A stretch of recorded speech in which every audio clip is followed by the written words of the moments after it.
இந்த நாள் இனிய நாள். நாம கடந்து போகிற அன்றாட வாழ்க்கையில ரெண்டு வகையான முட்டாள்களை பார்க்கலாம்.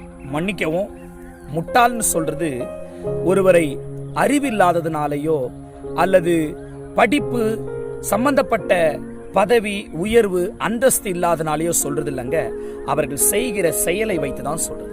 உதாரணத்திற்கு எது ரெண்டு வகையான முட்டாள்தனம் அப்படின்னு பாத்தீங்கன்னா, ஒன்று தான் செய்தது தவறு என்று அறியாமல் உணராமல் இருப்பது. இன்னொன்று தான் செய்தது தவறு என்று உணர்ந்தும் அறிந்தும் அதை திருத்திக் கொள்ளாமல் இருப்பது. வாழ்க்கை நிறைய நமக்கு கற்றுக் கொடுக்குது. எதுல இருந்து? சக்சஸ்ல இருந்தா, ஃபெயிலியர்ல இருந்தும். எதுல இருந்து? சரியான காரியத்துல இருந்தா, தவறான காரியத்துல இருந்தும். தவறே செய்யாதவன் இருக்கக்கூடுமானால் நிச்சயமா அவன் மனிதனாக இருக்க முடியாது. ஆகவே தவறு செய்தாலும் அதை ஒத்துக்கொள்ள பார்க்கணும், ரெண்டாவது திருத்திக் கொள்ள பார்க்கணும். அப்பதான் வாழ்க்கை இனியதாக இருக்கும்.